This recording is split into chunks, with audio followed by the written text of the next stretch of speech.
The noises of getting settled. Oh, I might need a pillow. Dude, my back this week. Hang on. That looks really bright on the camera. Let me just turn that down a bit. There you go. That's much more moody. Yeah. Ooh. We're moodier. Yeah. Yeah, that's better. It's because that light's on as well. You can see my gains more. We don't normally have that light on. Oh, yeah, good call. Let's turn that off. Get my turn the light off. And I'll get my donkey pillow. You're turning into an old man now. Dude, I'm telling you. You've been beaten up. So much nicer. So, my arm is fixed. We're going to stop saying so as well. We are going to do this. I want you to pull me up on it. I don't even notice. My arm has allowed me to now return to boxing. So this week, I got overexcited. Yeah. Yeah, and so everything hurts. Everything hurts. Anything that you use dynamically, yeah, hurts. It's been a different body part every day I wake up as well. Yeah. So I go to bed. What's going to hurt today? Yeah, at the end of the day, I'm like, oh, thank God that's eased off. Wake up in the morning, I'm like, what the hell? Yeah. But we have got some chatting to do this week. Oh, mate. Ain't going to be no questions this week, boys. We got stuff to talk about. First one being, let's do the big one in the fish. Tyson Oh, God, yeah. had a fight on a plane. What fucking nutter thought that was going to end well for them in any way? I honestly don't. I don't know what the hell he was thinking. He's either just absolutely off his head pissed, or he did it deliberately to try and get some money, or maybe a combination of the two. Maybe. This stupid camera has disconnected already. Do we think that that's actually... Well, we can see a picture, and it is moving. It says recording. I don't trust it. I'm going to go start and stop it. God damn. Prepare for back getting up noise. That's working again. This is what happens when they update phones. We're good. We're rocking and rolling. This is a YouTube update. So if you just click... Oh, it does look animated. I like it. Yeah. But I've noticed that the videos have started freezing. Oh, no. So, and especially when you start a new video, yeah, there'll just be a static image. And then the audio's still playing, and then like maybe 5-10 seconds in, the audio catches up with where that frozen image is, and then it syncs and carries on. Does the image go really fast? No. Because that's what happens, on a FaceTime call. Yeah. You can hear them, but they're frozen. Then all of a sudden, you get this sped up, like what they've just done in the last minute, condensed into 5 seconds, like a time lapse. No, it's super creepy. It's like you're calling in the Ring. Yeah. Whoa. Yeah. It's literally just frozen, like 5 or 10 seconds ahead. YouTube, sort your game out. I know. But they've added this cool little animation, which just seems to be the only thing that they've done, other than now made the videos a bit glitchy. But nice work, YouTube, as per usual. Anyway, we were talking about Mike Tyson, weren't we? Tyson on a plane. So if you haven't seen it, he's on... It seems like it's a commercial flight. Yeah. But it looks like business class. Maybe, it looks like a bit of a crappy business class, though, doesn't it? It looks like a comfort class almost, but it's some kind of hybrid. But there's this young kid on there who is clearly 2 sheets to the wind, maybe 10 sheets to the wind. Yeah. And his mate's videoing him because they've just realised Mike Tyson sat in front of him, and he is hassling Tyson. Yeah. And you can hear him saying things to Tyson, then to the guy filming him. So he's just playing a prat. He's stood up, leaning over the back of Tyson. Tyson's looking forwards. Yeah. And he's going things like, you can hear him saying, "There's my boss. Would you talk to your boss? That's my boss," or something like that. Yeah. And this guy's filming him. The guy filming him sounds like another kiddish kind of guy because he's been like, "Look at my man rapping with Tyson." He ain't rapping with Tyson, you prick. He's annoying him. Yeah. And Tyson sat there facing forward. You can see him like engaging a little bit, just whatever. Then it's time skips, and the kid sits down, calls everyone in the cabin peasants. Yeah. They're all peasants, like shouts it, Yeah. and then laughs. And then his mate says, "They shouldn't have given you all that money. They shouldn't have given you all that money." And he's like, "Ha, ha, ha, ha." And then it skips to the guy running down the aisle as his mate's being bitch slapped, literally bitch slapped. Yeah. Tyson's leaning over the back of his seat. He's up on his knees on his own seat, slapping this kid over the top, and they're trying to hold Tyson back. This kid has clearly gone too far and said something like, Tyson's been like, "That's enough now," or someone said, "That's enough now." And the kid's sat down after being probably a dick for 10 to 15 minutes, and there's something like, "You don't have to be such a prick about it." I bet he said something like that, something untoward, and Tyson's just gone, who the fuck you think you're talking to? Yeah. And just gone... No matter who you were, old school. Yeah, no matter who you are, be expected to deal with that. I don't know where the fuck the staff You've were. got Mike Tyson on your plane. Yeah. Make sure the motherfucker's not bothered. Yeah, exactly. No matter who it is, like, even whether you're business class, whether you're just like fucking whatever, surely part of the staff is to make sure that there's a collection of random people that don't know each other. There might be issues, and so you want to diffuse any potential situations. There doesn't appear to be anyone there, and this definitely goes on. We don't know even how when long they're kicking it goes off. on. No staff appear. No, so they're just not there. Yeah, it's a really weird situation. I don't know what the hell's going on, but I 100% think Mike Tyson is in the right. Every single person in the world, probably even that kid once he got sobered up, he's like, oh yeah, is with Tyson on that. If that kid presses charges, he's going to be the most hated person on the planet. Oh, he's going to, because he's just going to get money though. I don't think he'll get paid outside. Or he'll be a man, press no charges, apologise to Tyson, and I bet you Tyson will invite him to something. Probably. To say sorry. Yeah. Because Tyson won't be happy with his own reaction. No, This kid has just pressed the press. Listen, Tyson or not Tyson, you have no right any day, any time to be in somebody's personal space relentlessly. It is not your right, because you're being videoed on a phone, to get in someone's face. It's literally, that would be, in any other situation, that's bullying. Do you know what I mean? He's literally picking on him, winding him up, and pestering for literally what appears to be no reason at all. Like Tyson invasion of personal space. Yeah. So fucking absolutely deserved every slap that he got. Oh, yeah, I'm glad. He was giving the skibbity paps. It was like cat level paps. Pop, pop, pop, pop, pop, pop. It was quite funny how that video, like, because there's several videos that have been clipped together, so you can see it from a couple of different angles, and it is just funny how it happens. And then Tyson just there like, and his mates, the guy who sat next to Tyson, is trying to got his hand on Tyson's chest and and shoulder. He's trying to push him back, and Tyson's just leaning his weight and just going, Stu, and he's saying something to him as he's doing it. Yeah. So the kid must have mouthed off at something. But the ironic thing is Tyson was on Joe Rogan literally the week prior. Yeah. And they were talking about footballers in their sport. Footballers are getting fights or do something outside of it. And Joe Rogan saying how a guy described it as this guy's a footballer. He's paid to crash and smash into other human beings every single day, in his training. He's paid to do that. That is his innate ability. Yeah. He just did football outside of football. Yeah. When he tackles someone outside. How do you expect these people who are paid to do that, and that's their job and that's their life, to not react in that way outside of that life? Exactly. It's going to cross over. And and they just said, he did football outside of football. Tyson just did boxing outside of boxing. Yeah, 100%. He's a fighter. Yes, come on, people. Especially to that level, that is, any person who is a professional fighter, they need to live and breathe that. That's as instinctual to them as you taking a shit. Do you know what I mean? It just happens. You don't need to think about it. You just... And he must have been... You just do it. I swear they must have pushed him too far, so much, because he will have sit, and then something's happened that's just made him go, oh no. Because Tyson's very different now. I think in terms of character changes, because a lot of Tyson's life's been documented from literally 16, 17 years old, all the way to where he is now, and not a lot has gone on in Tyson's life that wasn't very fucking public.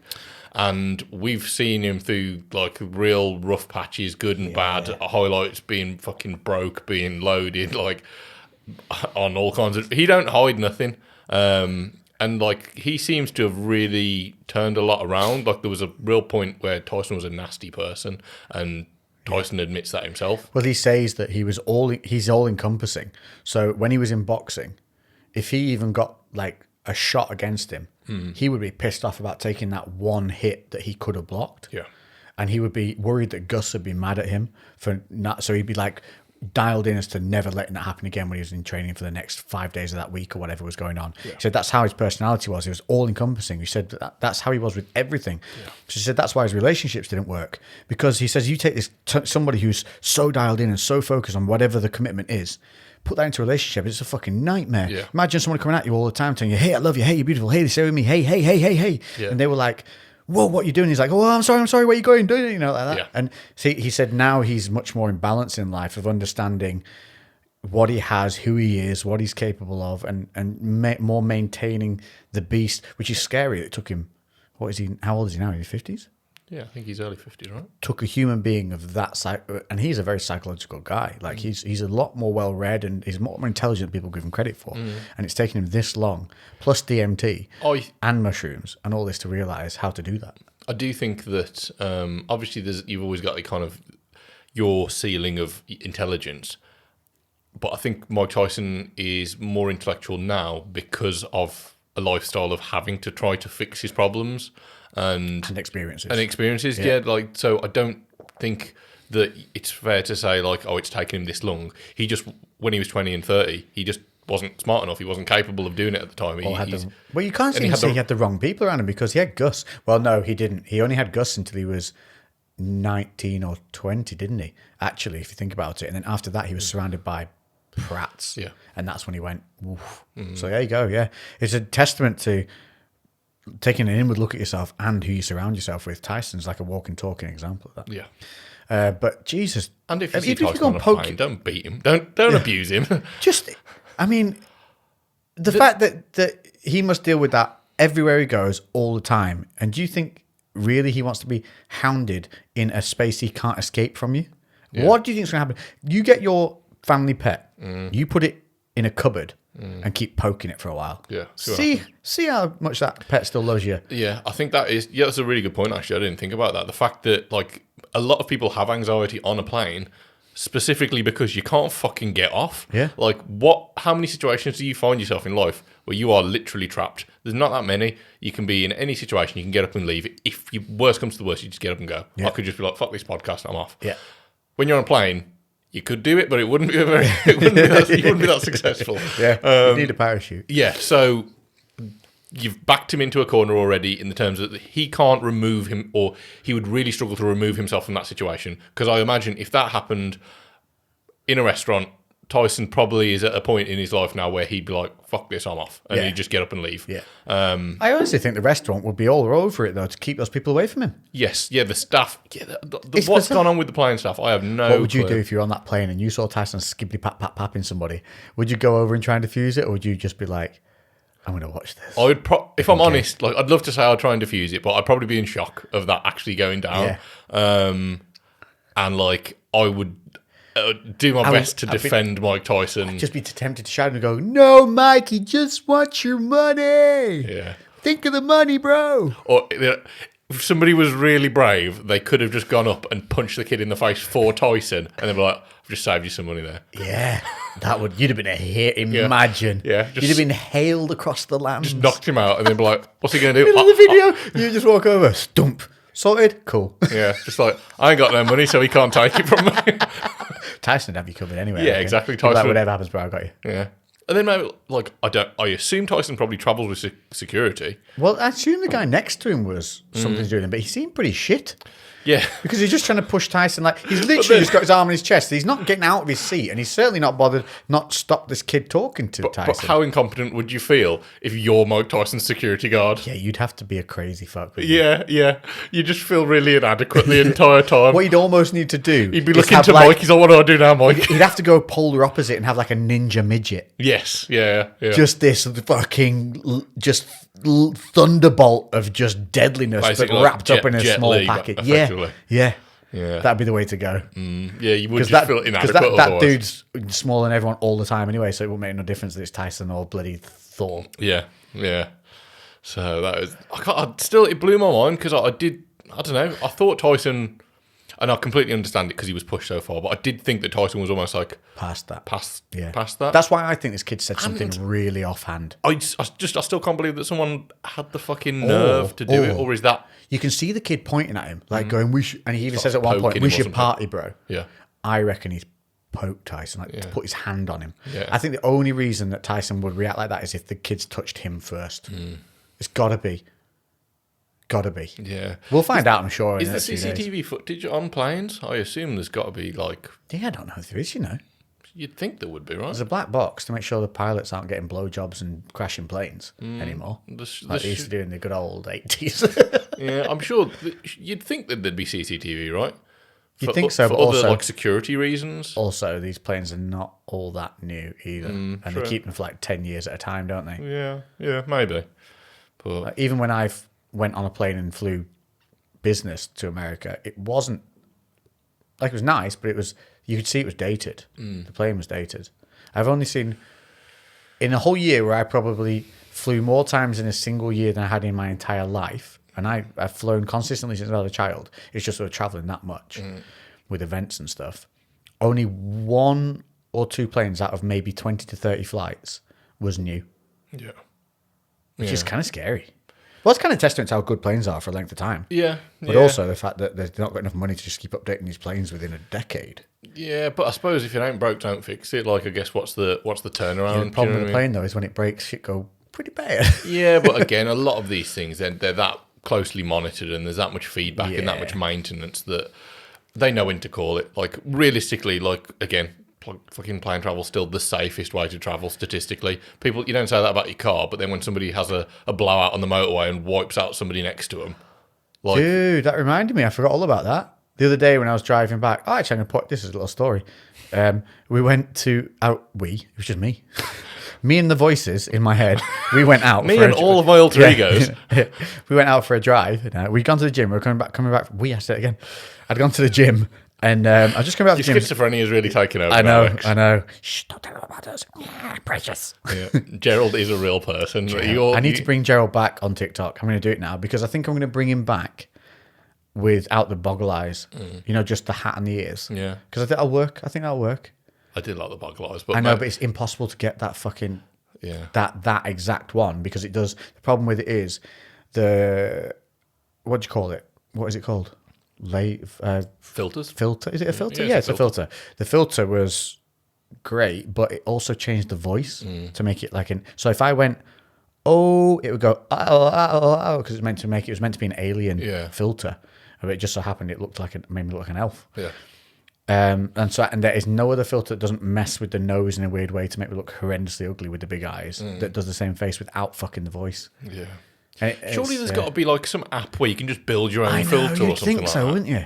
I don't know how You'd think by now you just map your face and then do some adjustments. Yeah, you can be like, adjust eyes 50%, adjust nose 20%, ears, pitch, whatever. Like, if there's somebody who develops filters, do that. Like build your own filter. Or if somebody can build me a filter, I'll promote the shit out of you. Yeah.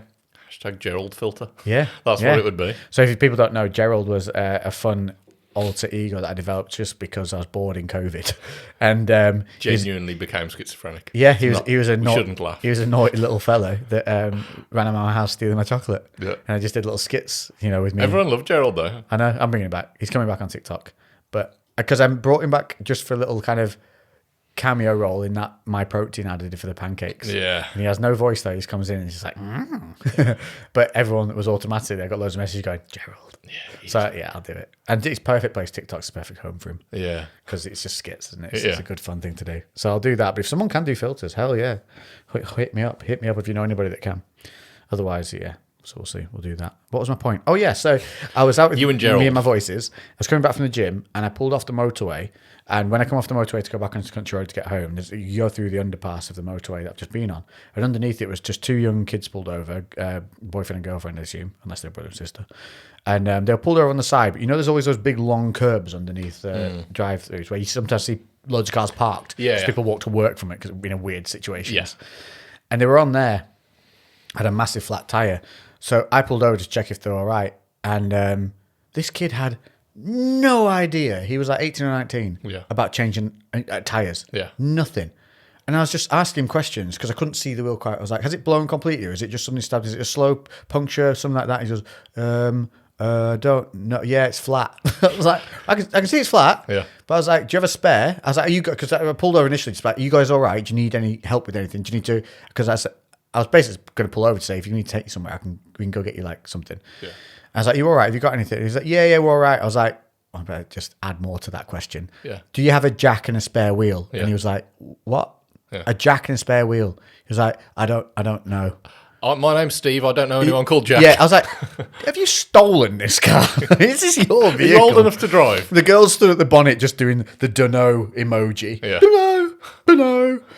She almost just looked at me and was like, she just kind of like, when they do a face point, kind of finger point to the guy. Yeah. Because I pulled over and went, you all right? And she just went, yeah. Yeah, she didn't even know how to answer that. Just no question. So him. Ask him. I don't know if I'm all right. Ask the man. Yeah. And so he didn't know either. he had no clue if he even had a car jack. So I said, listen, do you need me to take you anywhere to get you like a liquid tire thing, just to get you home wherever you're going? We can inflate, cause I've got a pump at home I can go grab, and then we can inflate your tire and put this slime in that'll, get you home, foam. And then he went, no, I think it's split. I said, is it split on the wall or is it split in the tire? Yeah. I had to I'm leaning over out my freaking car at this point, and he showed me he'd blown the whole sidewall out. Oh, right, okay. I was like, oh, no, mate, that's buggered. Do not even bother trying to get that inflated. Or if you've got a spare, then put it on. But he was just like... You can imagine he's just trying to inflate it in the air. It's just like... just firing out. It looked like they would just go homeless to walk around. But as I was pulled over, I had my hazards on, and there were people behind me getting mad. Because they had to go around me because he was pulled off onto the big curb. Yeah. I'm not pulling my new... you've seen the car I got now. Yeah. I'm not pulling that up a fucking curb. Yeah. No chance, not risking the front That's end probably of that. how he's tired. He said it went on the motorway. He was really fucking lucky. Yeah. If your sidewall goes on the motorway, sometimes that's like as if somebody could have grabbed your steering wheel and suddenly yanked it to whichever side the car's gone. Yeah. He could have gone smashing into a central reservation. He was really lucky. It's crazy. In the van. Worst. It's the worst thing. The worst type of punch you could ever want. So then I nearly got out of the car to get mad at somebody beeping behind me because I'm pulling over these two young kids who are clearly out their depth and stuck trying to get anywhere. And it's a young girl and a young guy. Yeah. Luckily, it's middle of the day, not night time. But still, You're trying to help somebody. You're trying to help someone. I nearly got out of the car to say, oh, I'm sorry. Are we delaying you 5 minutes to make sure that some human beings are okay? May we carry on? So I was going to be really pedantic with it. Because as well, I was just out the gym in a stringer, so I was pumped, and so I would have looked funny getting out for them because they wouldn't have expected it. So I was almost going to do it for comedy value for myself, but I resisted.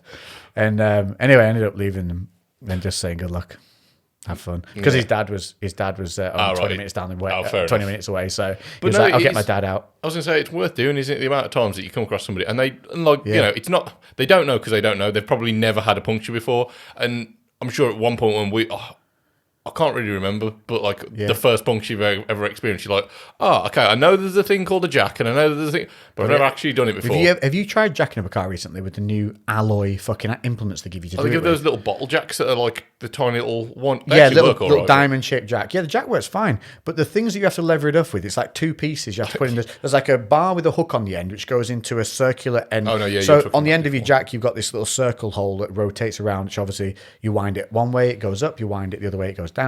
But to spin that, they give you a bar with a hook on the end with a hole and a hole in the other end. Through the hole in the other end, you put like another piece of metal, which is, I think, also it's maybe meant to be used to help pry a tire back on or whatever it is. Like, looks like a pry tool. Yeah. And then you're just trying to wind this thing up with this L-shaped lever that will hit the ground. Yeah. So you're like, so you kind of go in like, you go up half turn, and then you have to lift the whole thing up, then back down half turn. Mate, I had to borrow my neighbour's one to get under the BMW to get those wheels off to get them refurbed. The alloy fucking bent whilst I was jacking my car up. The jack is from his car, which is a 4x4, which is heavier than my car. Yeah, I swear some of them, they're just like, what's the cheapest shit that we can... It's not even like made by them, it's just ordered in from like China and they just chuck it in. He was watching me do it. I'm not kidding you, I got a pump doing it. I was grand. He went, is it really that difficult? I went, mate, I'm not putting this on at all. And he took one look and went, I'd be screwed because he's 60 odd years old. Yeah. He said, there's no way I'm getting a car jacked up if you're having to put that much work into it. No, it's because they're just, everything's lighter, smaller, smaller, and it's so cheaper, shitter, harder to do the job. Or like my BM, none at all. Yeah. Because they sell you the car on run flats and they're like, you don't need a spare. How about we don't have the run flats? You save me £800 of turning tyres and you put a 50 quid spare wheel in the back. I know. Nothing has spares anymore. Which still has space for, I might add. Yeah. The other day when I was looking at new cars and I said something about being the spare in there. Oh, it was looking at the Mercedes E-Class. No, what's the what is it now? The CLA. They're nice. Yeah, it was a CLA. I like the way they look. But you lift the boot up, and where the lip of the boot is, that's the bottom of the boot. It literally goes straight back. It doesn't go in and back down. Yeah, it's really high up. And I was like, all right, okay. I just was like, so I'm assuming the spares under there. And it's like, oh no, there's not spare. I was like, what's under there then? Because you've got like this much space in the BM. It's just more storage. Yeah. Oh, you can't get to this. I was like, there's that much space of nothing. I was like, I don't understand the purpose of it. I'm going to trust this camera because I feel like you've got massive, and now you don't fit as well. you didn't see that edge of the wall there. You didn't see it. There was nothing there. There's nothing. Nothing. You saw nothing. Nothing, mate. Nothing. Fucking So nothing. overall, I think let's go back. Tyson, are we with Tyson or are we with Pratt? We're all. Let us know in the comments. What do you think? I'm going to put a poll underneath the Spotify one, and it'll be Tyson or Plonker. Yeah, I think in most cases you can say that in theory you should never really lay hands on another person, but in reality you're going to do it, aren't you? Yeah, so there's going to be a poll underneath this on Spotify with your choice. So let us know, and also if you're on YouTube or whatever, comment what you did, what you think of the situation, and what you think you would have done. But have you ever had anyone? Because obviously you're in the public eye a lot. Have you ever had anyone deliberately bait you like really people hard? Always lovely to me. Yeah. I'm very fortunate. Very fortunate. I suppose that I'm also very hard to get to a level of fight me. Yeah. When I worked on doors, I got punched in the face, and the punch was so bad I didn't even raise my hands. Yeah. And the guy just walked out.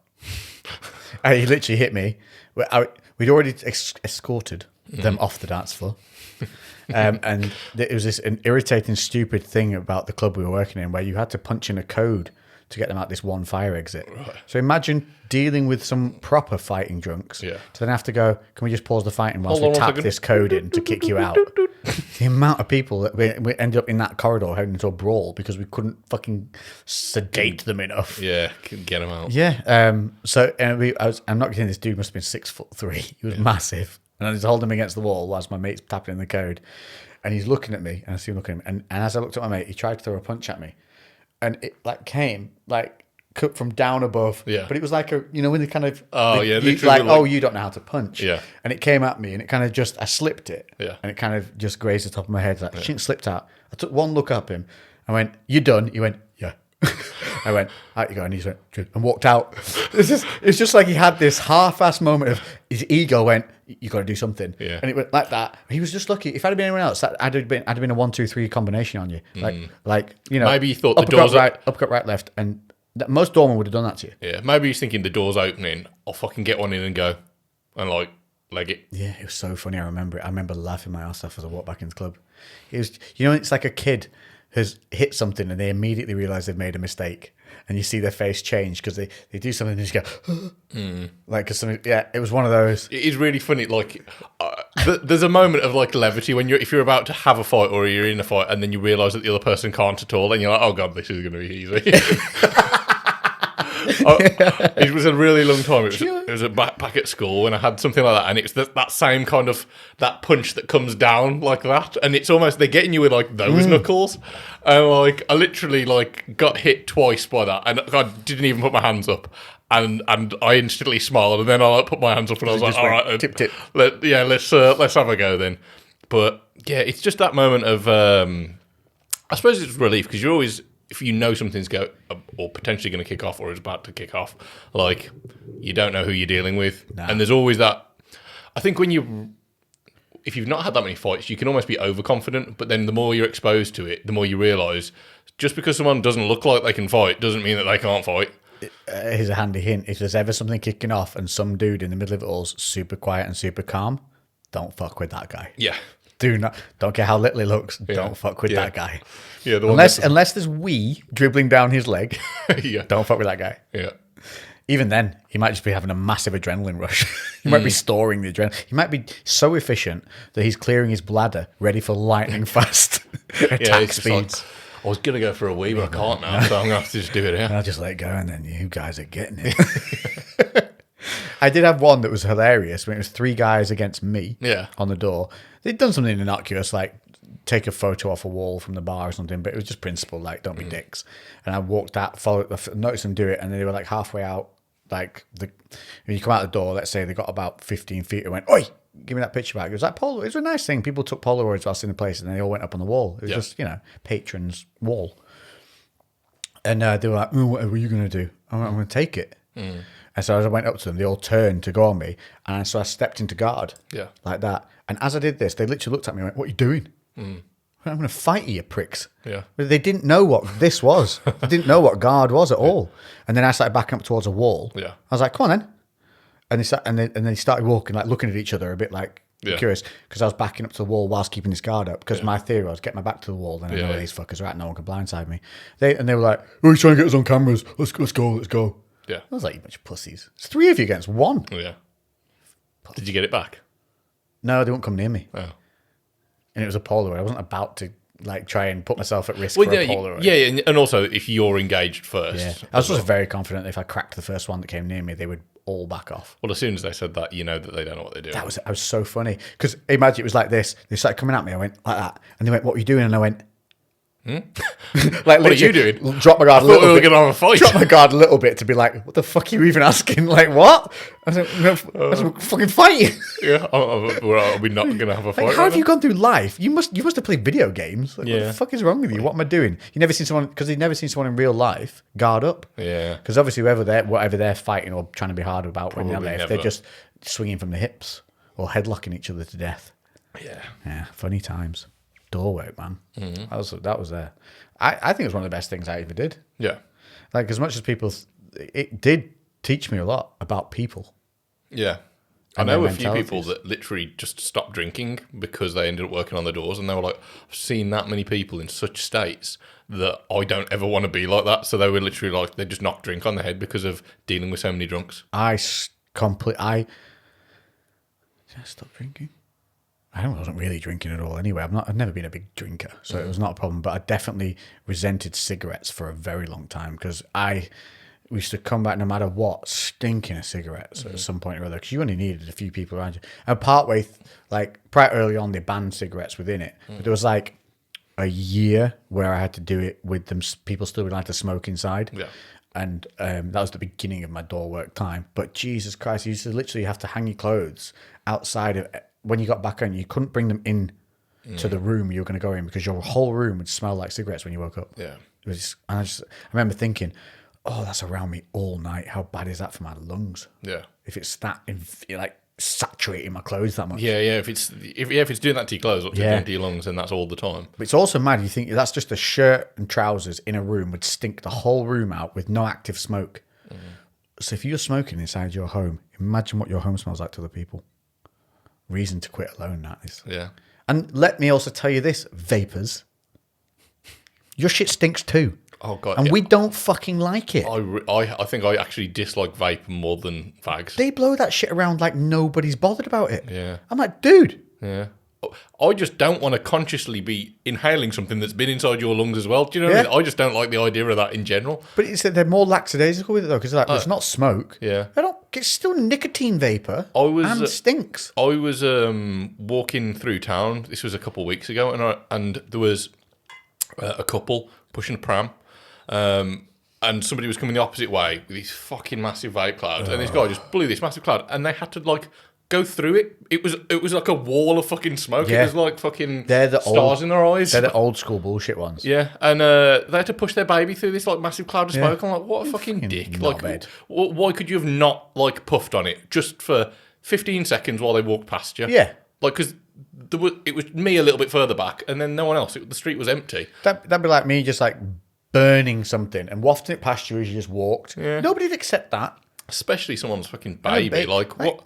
But that just goes to show you how little fucks are given by the normal person on the street about the other person on the street. We've lost this connectivity completely. It's like the bloke on the plane against Tyson, vape guy against baby. Yeah. Same shit. It's just a lack of common respect.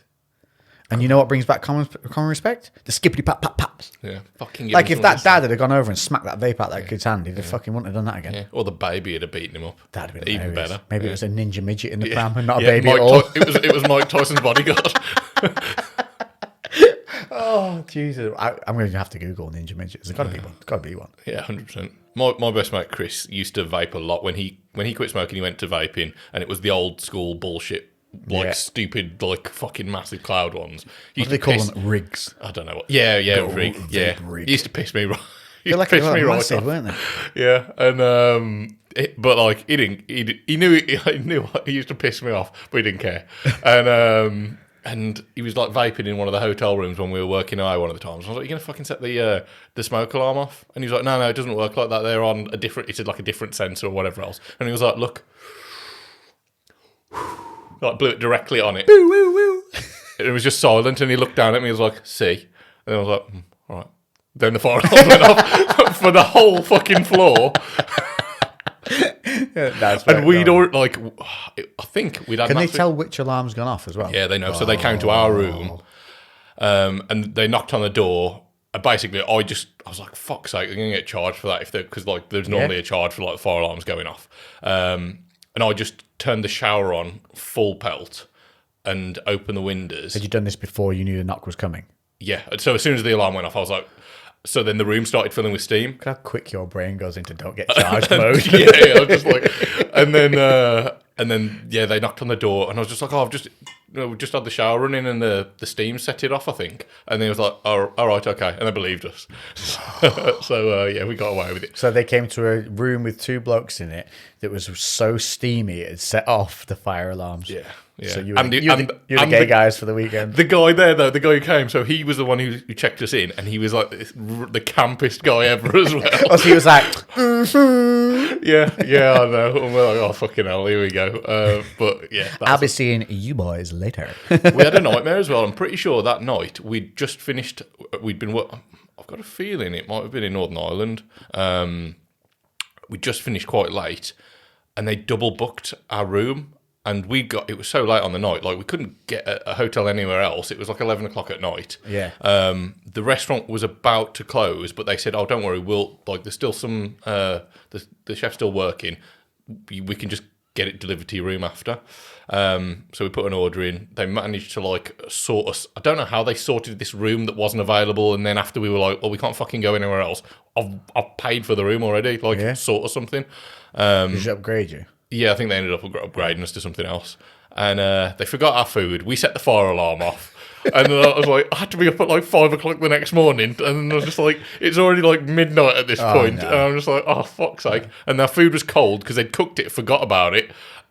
But then you had to pay for it? Yeah. But I think we'd already paid at this point. And then I complained the next morning because, again, I was trying to get to bed. But I only had I didn't have time really to complain because I needed to get off to get to site. And I was just like, it was an absolute nightmare. I'm pretty sure that's like one of the only times I've bothered to send like a complaint email, and I got fuck all from it. Did you? Yeah. Nothing? Yeah. I'm pretty sure it was a Premier Inn as well, something like that. Do you need to kick off better? I know, but I just couldn't be asked because I was having to get somewhere and I had such a limited time to kick off in person. Yeah. And then, just left them an email. But anyway, don't vape in your rooms, kids. Stop vaping as well. Yeah. It ain't good for you. And I think it's worse because to have a cigarette in the middle of the night, you would have to get up, get a naked flame, something that burns at like 300 degrees Celsius, and suck on it. A vape, you just click a button and go back to sleep. So it creates really bad 24/7 habits. Yeah. So you actually end up taking more nicotine. I think, nicotine itself is not necessarily that bad. It can be quite addictive. There's actually some good properties to nicotine. But it's smaller amounts though. Yeah, I was going to say, and it's being dosed correctly and used in the right environment. I think overload suppresses your dopamine, doesn't it? I'm not sure. Quite possibly. I think nicotine replaces dopamine. The nicotine receptor upregulates the more you use it, opposed to most, which downregulate. I'm sure that it's nicotine that does that. So you actually become more sensitive to nicotine the more nicotine that you intake. That can't be true. Yeah, I'm sure the nicotine receptor. Let me Google it. I'm sure the nicotine receptor is one of the only ones Google that upregulates. Jamie, Google that. Jamie being your wanking hand. No, because it definitely replaces a neurotransmitter, which is why you get addicted to it. And that's why you have withdrawals as well, like any drug, which is what it fucking is. But you're still going to be getting that overload of nicotine in vape, and overload of anything is never a good thing. But the fact is, most people switch to vape because they're trying to quit, aren't they? They're trying to cut back. So the phenomenon linked to nicotine addiction is nicotine-induced upregulation. Nicotine exposure for several hours a day increases or upregulates the number of high-affinity nicotine-binding sites. So you get more dependent on it. Yeah, but whereas with most drugs, goes up. Whereas most like cocaine and stuff like that, dopamine downregulates. Whereas with nicotine, it upregulates, so it feeds into itself. So it's a negative cycle. So it creates you. So whereas with like say a party drug, you would need to start taking more of it to have the same effect. With the nicotine, it actually makes you just crave it more. I wonder if there's an addiction like level scale to see how addictive nicotine is compared to something like cocaine and heroin. I wonder how it scales against them. Well, I think it's just also it becomes you get more of a hit the more that you've used, opposed to with like most dopaminergic drugs. You can still you're like battling down regulation by just upping the dose, but you still like it's still always down regulating. Yeah. So I don't know. It's just that makes sense why so many people get addicted to nicotine. I suppose. With things like coke and things that people get addicted to, it's less times a day. I doubt you're taking 20 bumps a day. You know, where compared to people smoking 20 cigarettes a day. Yeah. So there's clearly a craving increase in the cigarettes. That's a really. I want to look into that. Yeah, I'm sure. I remember seeing something about the nicotinic receptors are just like they upregulate, and it's. I don't think that there's many other receptors that work that way. Just something quite unique with that. What are the benefits of nicotine in small amounts?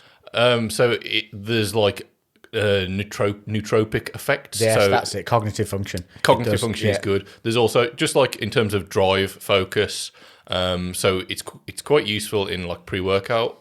In that sense, like you could literally use that to increase focus acutely.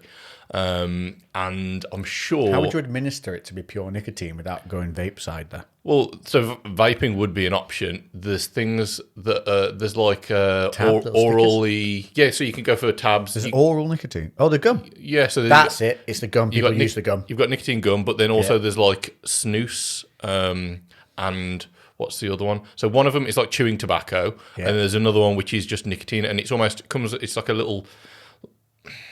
You know when you open up a pack of something and it's got that gelatin crystals in a little pack saying "Do not eat." Yeah. It's basically like looks like a little like the sweet, the Icelandic lot and all that used like they stuff it under their lip. Yeah. That's literally that's like what are they called? I'm sure that's snus. Yeah, I had one of those because the snuff, which is the tobacco. Snuff is the stuff you sniff up the nose. Yeah. Like, whoop. That used to be sold in fishing shops, mate. Yeah. Because I assume fishermen used to take it with them fishing. Yeah. So again, that's why that's nicotine. So I remember being about 8 or 9 years old and buying my uncle snuff for Christmas. As a little 8-year-old, he was like, get some snuff. Yeah. And I thought it was and he laughed his head off when I got it because as a little 8-year-old handing him this was essentially a fucking drug. Yeah. There you go. But yeah, so snus is like an oral version of that. Snus. I had one of those when I was out in Iceland, and it did not make me feel good. But did it make you feel sick? Yeah, it made me feel sick, and also it is literally everywhere over there. Yeah, and I mean by everywhere, girls. You'll be talking to girls. Yeah, you know how good looking that nation is. Yeah, right. That's a 9 out of 10 nation. Yeah. Yet all these girls have this fucking lump under their lip like this, and you'll be talking to them, and they'll literally. Like give you give me a second finger. They turn their head away, lift up their lip like this, pull out this fucking used tea rag, and then replace it with another one. Like talking like you lift out the fucking Scooby Doo job in, and then back to you like everything. And I'm like, what? You want me to keep talking to you normally after watching you do teabag yourself? Teabag swapping. Yeah. It's and you know it's there then after that, and you can't take your eyes off it. Just like. Yeah, I was like, hell no. Oh, so I've administered it under my tongue, and it was so strong so quickly. It literally made me feel sick. But it's then so fast, isn't it? If you smoke too many fags or cigars, like sometimes we've had it when we've had a real fat boy, or if we've been going at it for quite vigorously. Yeah, you can get Nicky rushing. It'll make you feel a little bit sick, bro. The worst was when I did that. I did a Joker photo over Halloween time, and I was getting one with the cigar, and I took I'd say the last. Maybe just over a quarter of some cigars we'd had left here the night before, and I was just tonking on that thing to get the plumes. Yeah, but obviously I'm still bringing it into my mouth. Within 15 minutes, and did these pictures. Look at them. I suddenly this overwhelming nausea. I was like, oh hell! I've got a massive, horrible head rush. I went to lie down on the sofa in the kitchen. Anyone who was around was like, please be quiet. Please just be quiet. I had to turn the light out. And I'm lying on the sofa, and then I actually thought it got so much worse. I was like, I'm going to throw up. Yeah, I'm going to throw up from hacking on the back end of this cigar. I had to get up. I took my top off. I had to get up, and I was walking because it was cold. It was because it's Halloween, was I? So we're talking November time out. Well, obviously October. And I was walking around the garden in the ice cold with my top off, just walking and breathing like getting oxygen, just trying to get it out of my system, And I was walking around going 15 minutes and that stopped me feeling sick. But it didn't go away for over an hour. It was horrible. Yeah. Horrible. And I was like, if this is what people are feeling when they try a cigar because they're honking on it, like sucking away. Yeah. I was like, it's no wonder they hate it. Yeah. And I had never had that. And we'd smoked cigars like for 6 months by that point. Yeah. And I'd never had that. And that, never again. Yeah, so that's basically what that snooze can do. But also, I'm sure that there is really good neuroprotective effects. Because, like, basically, smokers' rates of Alzheimer's disease and things like that are basically, like, non-existent. Something to do with how, like, the blood-brain barrier works. Because, again, like, obviously with Alzheimer's, there's plaque build-up. And there's all the factors to it as well, which I don't really fully understand. But, yeah, basically, smokers, like, very, very, very rarely get Alzheimer's and... like other neurodegenerative diseases like Parkinson's and things like that. To everything. Yeah, I do know that Ben Greenfield chews a nicotine gum in the morning. All right. I'm pretty sure he does one of those, and then he also has one of those awful natural gums that help stimulate something or other that you just chew them to like strengthen your jaw and stuff. But I do know that they use a nicotine gum in the morning because I remember thinking, I might try that. Yeah, well, but then I thought maybe not if we're doing the cigars as well. Yeah, I think it's just it's balance, isn't it? Like. But it was cognitive effect focus. Yeah, because some nootropics do have nicotine in them. I took the nootropic for my protein. I've got it, the Gamer one. Yeah. I didn't feel shit. Oh, really? But this is part and parcel of having an ADHD, being on that spectrum, is you can take us... Like, I don't feel anything... Normally, don't feel anything from caffeine. It doesn't pep me up. Yeah.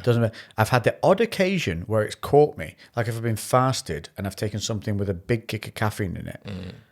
No, actually, it's a lie. I took a pre-workout, had no caffeine in it, and I got really edgy because I was fasted. But the pre-workout didn't have any caffeine in it because it was a My Protein one. It's the one I like. It had no stimulants. Yeah. And so it was something in there that was like, it's like the arginine or the alanine or something made me really antsy.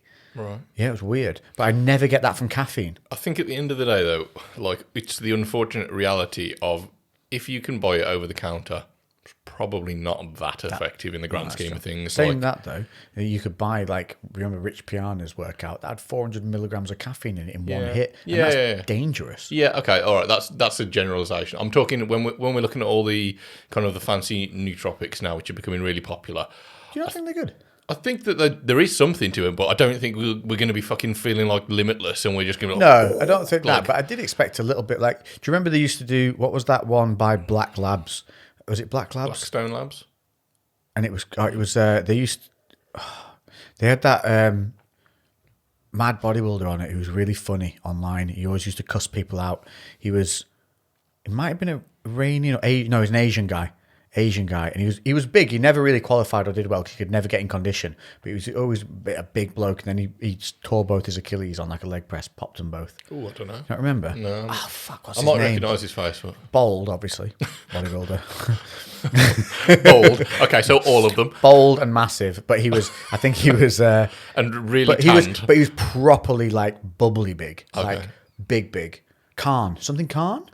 Okay, I know who you're on about. I don't remember seeing him like cussing people out online, but he always used to be. Yeah, he was always like. He was always in the magazines. He was always foul mouthed. Yeah. Okay. Look at this cunt, you. Yeah. He used to talk like that a lot, but it was just how he talked. Yeah. Khan. I know who you're on about. Yeah. You know who I mean now. Didn't he have like a? Yeah, sometimes. Like a little goatee thing. Goatee moustache thing. Yes, that's the dude. Yeah. He used to crack me up. That dude did. Yeah. Okay. I don't big remember in real life too. I don't remember seeing any of his like online footage. I just remember seeing him back in the day when I bought Men's Health magazine. He was like every other page because he worked for like 400 supplement companies. Well, he whatever company he was working with when he was in his like everywhere, whatever company that was, they did a pre-workout and it was really low in stims but really high in focus stuff. And I used to fucking love it. It didn't used to give you a great pump, but my workouts were never as mental as when I was. You had to pull me off the machine. Yeah, I was doing extra sets, drop sets every fucking time I took it without fail, and I'd make sure I didn't take it all the time. I'd take it on like days I really wanted it. Yeah. It was sick. It used to be like green when you made it. Yeah. But it was quite tasty, which made a difference at the time because there were other ones that were being released, like Dorian Yates one, literally tastes like drain water. Yeah. Did you ever have that one? Nah. Mate, and he even advertised it. Tastes like shit, but works. That was his advertisement for it. That's very mate. Like they could have made it nice, and he was like, "No, don't, don't." There was one ingredient in it. I can't remember the ingredient, but it was you could not mask it. Yeah, it was horrific. It's just not used now at all.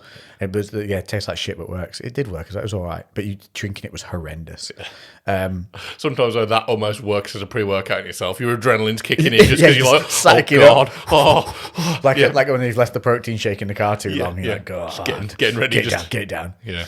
Yeah, but that one was really focused, enhanced me, really, really worked with me. And then other people take it and feel nothing. So I think it's massively to do with your brain chemistry. Yeah, it does. Yeah, so certain people are just going to be more receptive to certain things. Yeah. And again, what you're going to crave, what you're going to need, what's going to give you the right kick, it will vary. I've seen so many people that absolutely love this pre-workout and somebody else who thinks it's Jack 3D. Yeah. You know, the original one that was made illegal? Yeah. I took that and felt nothing. What? And I knew people that were literally shaking off it. Yeah. Physically shaking. That was the first pre-workout I ever took. It had 4-dimethyl something in it, didn't it? Which was, 4-methyl, not 4-dimethyl. It was basically a derivative of speed. Yeah. It was all the speed you were taking at the time. You were just so into it. I overplayed it. Yeah, that's what it is. All the consistent. This ain't real speed, man. Yeah, this is shit speed. What's this shit, cracker? Yeah, honestly, I was so excited to take it as well because I thought I was going to have this insane like energy workout craze. No, I was yawning. Really? Well, oh shit, you not. That was the first pre-workout that I ever took, and this was before people died on it and all the other shit when people kind of really abused it. But at the time, this was just like, this is like a crazy pre-workout. You're going to like lift more weight, do all this. And I was just like, wow, I'm going to try it. And literally got like 3 sets into whatever I was doing, got tunnel vision and was just like, I fucking feel absolutely appalling on this. Like I just look how badly it affected you. Yeah. But at this point as well, I don't think I even drank coffee. I was like 18, something like that. From cordial to speed. Yeah, literally, yeah. I'd done a couple of other drugs at that point. But I was just not expecting that in a training context. Yeah. And so it sat in my cupboard for months. And then eventually I was like, right, okay, I'm going to just try like half a scoop. Yeah. Tried it a couple of times, and it was. You went like that off half a scoop. Yeah, I took the full scoop. No, I took a full scoop first, but then I went like half a scoop the next time, and then it was like a bit more manageable. But I didn't really like the feeling. It gave me like, it made me just to feel a bit anxious, I think. Yeah, and I was like, no, this ain't really for me. And the rest of it just went hard, it just turned to a rock at the bottom. Yeah, and I was like, and all used to do that. At one point, I was tempted to try it again, like ages later. I got it out. I was going to suck the rock. Sometimes they would arrive like that. Yeah. I think it's if it has citrulline malate in it, which a lot of people tried using. That does just harden up. But I've done that. Yeah. I used to take. There was one, and it went like that, but it was like a zingy raspberry berry flavor. Right. And I used to like pull gummy sized pieces out because it was it wasn't so super solid. It was just super molded together. Yeah. I used to pull out like rocks, like a gummy sized thing, like a wine gum of it, and then just chew it. Yeah. It was almost like a sweetie. Whatever was in there was just getting all sticky, like waxy. I always wondered why they don't make that. They haven't like leaned into like pre-workout sweets. Edibles. Yeah. I think there is a company that does it. But can you remember Mega Rainbow Dust? No. So Mega Rainbow, it's not pre-workout, it's a sweet. Hold on, I'll show you a picture of it. It's basically a tube. I remember Rainbow Dust. Yeah, it's like a pixie stick. Yeah, but like a big one. So Mega Rainbow Dust was like that it's like a pure 70 grams of sugar. Yeah, I used to fucking love them. Was it like a sherbet-based thing? Yeah. There, that's Mega Rainbow Dust. Oh, look. No, you look at your Android. It doesn't. I tapped it, but it was. Let's have a look. Can I touch this without it going off? Oh, you've got a case on it. It's going to implode. Yeah, pixie sticks. Yeah, but they're like this long. Yeah, I did see those. Yeah, so they were like 10p each. Yeah, 10p. And they're multicolored all the way down. Yeah, and as kids, I used to just nail them back. Yeah, and the funny thing is, you nail them back with a juice. Yes, yeah. I'd have Coke and fixes. We wonder why we all had ADHD. I know, but like, imagine if they just did pre-workout like that. So you just like. Well, that'd be sick. Yeah, I'd have it. But I think as well, though, a lot of pre-work, because that's basically when people are dry scooping. But I dry scoop all the time. I never mix it. But a lot of the things that they put into pre-workouts now work. Their mechanism of action is like through hydration and like getting you hyperhydrated. So unless you're like, they just don't deliver as well without you being sufficiently hydrated. Oh yeah, so I always drink like a litre of water prior to going you can to the probably gym get anyway. away with dry scooping if you're somebody who's well hydrated anyway. Yeah. But most of these people that are just like dusty as fuck, never drink That is a water, point. and then they're just like, oh, I'll take Yeah. this scoop with the minimum amount of liquid possible, Yeah. and then go and try and train. You're missing out might so throw many up. of the. Because it'll sit in your stomach in a very acidic form. Yeah, but you're like missing out part of the benefit of having a fucking pre-workout in the first place. They only tell you to mix it with like 300 ml though, don't they? Yeah, but again, even like with anything, you should be hydrated. Should be for your hydrated. workout. That's a good point actually. If you're not hydrated generally during the gym, one of the biggest things like getting a pump and keeping a pump is hydration. If you're not, and this is the crazy thing when you see people dehydrating for shows, you're like, oh cool, so you want to look less full. It's the dumbest thing to do. You do not need to dehydrate ever. Ever. No. You don't need to do it for anything ever. Your body will balance itself regardless of what you try and do to it, unless you're on exogenous drugs, which is what these guys do, which is why when they dehydrate and take diuretics, they then die, which is now diuretics are banned. Yeah. So when you see them testing in bodybuilding shows, which they're not testing for testosterone, they're testing for diuretics now to make sure that people aren't dying on stage. But what happens instead is people go get vaccine and die from heart issues instead, apparently, because we've got that again after last week's episode. Another bodybuilder died, and it was a female again. And I mentioned that, didn't I? I was saying no more females going now. And she's died. She's 31 years old with 2 children. 31 years old with 2 children. Now, I don't know if they've come out with an autopsy of anything like that to know exactly why, but it is getting very suspect that we're having tons of, not just bodybuilders, but athletes dying from myocardic issues. And one of the main side effects, get your tinfoil hats out, from the vaccines is myocardic muscle issue. Like it causes myocardic something function. Oh, what the fuck is the word? I can never remember. I wanted to sound smart then, and my brain was like, "Not today, bitch." Myocardic, oh, it's myo something. Basically, your heart malfunctions because the heart muscle is affected directly by the fucking vaccine, and it's an issue especially in teens, which is why they were saying originally younger children don't get the vaccine because the COVID wasn't affecting people who were young as bad. Like the kids were just racking it off like it was nothing. Like some of them didn't even notice they had it most of the time, and so the cons way outweighed the pros of it, which is what you should all be doing when these things. But I know somebody, here's the interesting fact.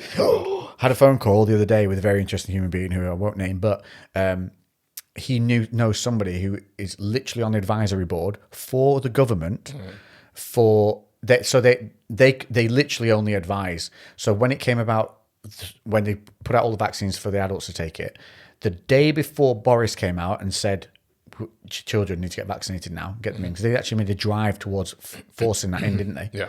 The day before, his advisory board told him teens under the age, like from 16 down or whatever, should not be vaccinated. Yeah. They literally told him that. And the next day he went out and said they all should get it because of money. Yeah. And his medical advisors said they do not need it. It is not necessary and could be dangerous. Dangerous for him. And I was speaking to another guy today, so get another tinfoil hat on. But listen, I speak to a lot of people. Everyone I try and meet to, I speak to, and things just come around and they'll tell you big things that have happened. So a guy that came to do a little bit of body work on the cars, again, because I'm selling my car and I like to put good karma into the world, so I'm fixing everything on it so the person who gets it has nothing to do but to enjoy the car. Just sprinkling it. Want some of my sunshine? There you go. Salt Have a little laying bit it of on my everybody. sunshine. Yeah. Got talking to him. Check this out.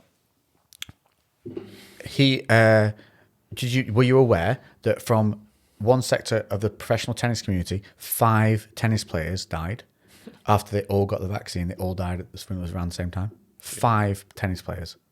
That's obscure. And he was in. Now let me get this right. Which guy was it who told me? One of them was in the. He was doing something he was in the army or something. Oh, which one was it? Was it one guy? Because so many people have told me these stories. It's horrible. In one section of the army, when they were all vaccinated, was it the army? Because it was forced vaccination. He remembered them saying, and they had to get it. It was mandatory, and 18 people from like a couple hundred people died afterwards, all within the same time frame. Jesus. But Yeah, these I are have all heard loads highly of different athletic things. people. It's So this weird, is isn't it, why, how it well, the seems to, heart. like- Well, think about it. If the heart is just used more, like if you're a bloke just sat down doing nothing and just a normal bloke, relatively healthy or whatever, but you're not really pushing your heart, then you're giving it to somebody, and maybe it does cause some myocardic issues, but then that's happening whilst you're pushing them on a fucking 12-mile, hike or something, or pushing them through hit drills every day at training. And you're doing this, and that's why we're seeing these high-level athletes and personnel dropping because they're having issues with their heart now. Because this woman, this female scary, bodybuilder who died, because the first thing I asked you was like, was she in prep? Yeah.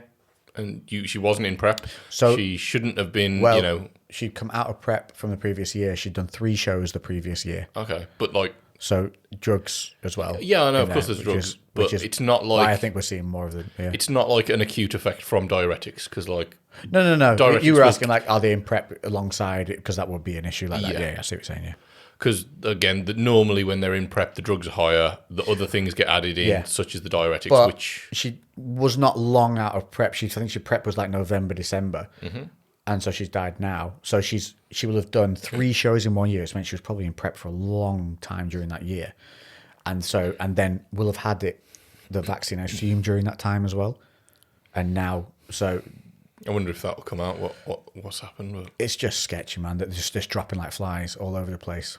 But you guarantee they're not putting this in the news.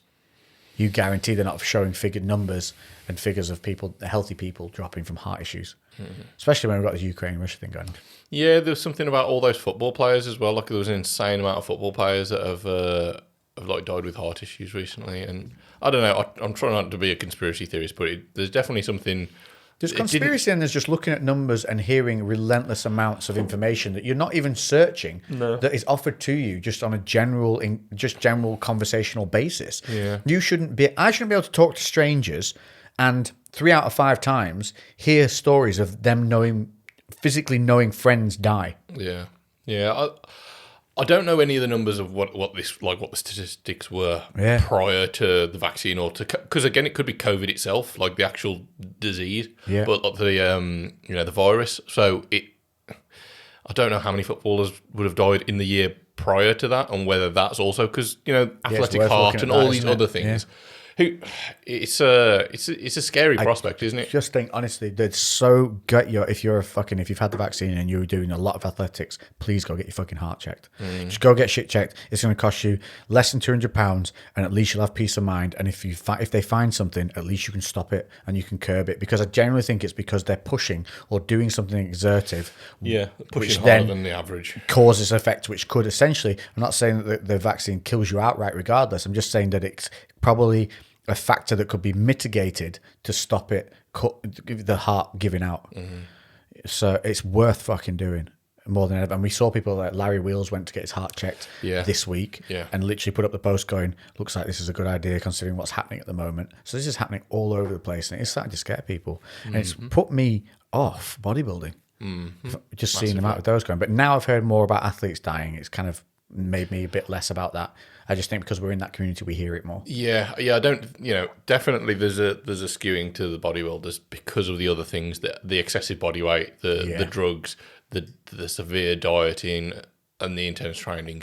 Consistently intense training. Yeah. But high blood pressure usually during those training sessions too. Hearts, unlike if you're on like off on a run, you're quite consistent, aren't you? Breathing and all that. Yeah. There's like and also explosive high blood pressure stuff. Like your average football player, you probably what they're going to weigh like 11 stone. Yeah, they're probably running around at like 70 kilos or something like that, maybe. I'd say. Yeah. And then you've got your bodybuilders who are going to be like 120 plus kilos. Yeah. I'm surprised we haven't seen more strongmen pop. Yeah. I suppose you're probably right at that, but I think there's just not as many eyes on strongman as well. I wonder if we could search that. Google it. Have a look. See strongman deaths in the last 12 months. See if that brings anything up. It'd be interesting to see. But I wonder though because they are big boys, most of those though, aren't they? Big boys. As in, like, even if they weren't strongmen, they would be overly sized compared to the normal person. That's just as a human. Well, so I wonder if the bigger you are, maybe the less it can take effect. But that's pure Speculation. I'm not. Nothing coming up? Nothing's like jumping. See, up. now that is surprising. There's like I type in like strongman deaths and one person's popped up, and I'm like trying to flick through. It's not like this. There's like a load of information that's varied. See, and you would think that if it was something to do, well, saying that though, how athletic, 2020, how cardio athletic would you think a strongman is going to be? pretty decent. They're Like in not. terms of them pushing that heart rate for longer periods of time, are they going to be doing that? Yeah, like some done strongman more of that than training. So I don't do strongman training specifically, but strongman's like a little bit more of a hybrid, and I think the thing with strongman as well, you can't just be like, oh, strongman do this. Strongman do different things depending on what the fucking competition is. Because they've got this shit where they've got to run with the weight and do all that and speed times and stuff. So they've got to be doing something. Yeah, so there is a strength endurance component. It's not like they're going out for a half an hour run. They're never going to be doing something that's going to last that long. But events that might be a few minutes long. But they should still be dropping in theory, even with our theory, because bodybuilders aren't going to be doing that either. But they're dropping off left, right, and centre. Because I was going to say, well, maybe it's the fact that their cardio is lower. They're not pushing for longer periods. It's all short bursts. But bodybuilders aren't going to be much different. Well, no, when Imran was on, I was saying I never understood how bodybuilders walk for cardio and they're just there like puffing and sweating. I'm like, how's that cardio? Like, Yeah. I don't understand. Maybe just being that massive. I know that a lot of bodybuilders would actively walk whilst flexing their muscles as they walked. So if they were on the treadmill, they'd be really driving through, squeezing glutes and hammies and stuff as with every step. Yeah. You know, deliberately tiring them, fatiguing. Yeah, I don't know. It's just I always used to like not understand that. I can't remember who he was saying about. Also, some they of- are just some super of, fucking unhealthy. But he said about some of the drugs. The like what? Look at Kai Green. He's never not sweating. Yeah, what's that one? If you put Kai Green in the freezer, he'd turn to a popsicle. Like fat burning drugs. What are they? Fat burning drugs. Yeah, then they like speed up your heart Actual rate. drugs or stuff. Yeah, actual drugs. Yeah, Clenbuterol. yeah, clenbuterol, stuff like that. So your heart rate is like already elevated, and then you're going to go and do some gentle exercise, which is then going to bump you up another category of like. Can we clear that up, please, people? It's a pill. It's like fucking safe. I hear people like throw this around like it's nothing. The way clenbuterol works is to elevate your heart rate. It literally makes your heart beat faster for no fucking reason. And if you use it over time, because your blood pressure is increased for longer periods of time whilst on it, it also causes hardening of your fucking arteries. Like, these are not things to be taken lightly. And people take, because they're just told, oh, take a bit of Clen, it'll shred your fat. People are like, all right, then, yeah. And they start popping these things with no question of, well, what's it going to do to me in the long term? What's the actual mechanism within which it works? Yeah. Just fucking, you've got a god living inside your phone called Google, or DuckDuckGo if you don't trust Google, which will tell you all the answers to these questions so quickly and so easily. You know, and people are brutally honest on those forums where they'll say side effect of what they felt and how bad they were and all this stuff. And there's a shit ton of people that will not use, who are professional guys. You see them talk about saying do not use clenbuterol because the side effects are so horrendous. You can't sleep, high blood pressure, all these overheating problems. Yeah. And they're just like, people. not That's worth like it. I know so many people that have just thought that that's a go-to to burn some fat. I'm just like, yeah, it's literally just as if you were running all the time, but you're not. yeah. It's just such a stupid But thing. I think on paper, people are just like, oh, that sounds great. It means I don't have to do the effort. Yeah, no. But it's like, yeah, but you're not meant to be sustaining that effort. Your heart's meant to like go through periods of work and then rest. Well, not rest, but like, you know, less work. Yeah. And just having that sustained for hours and hours on end.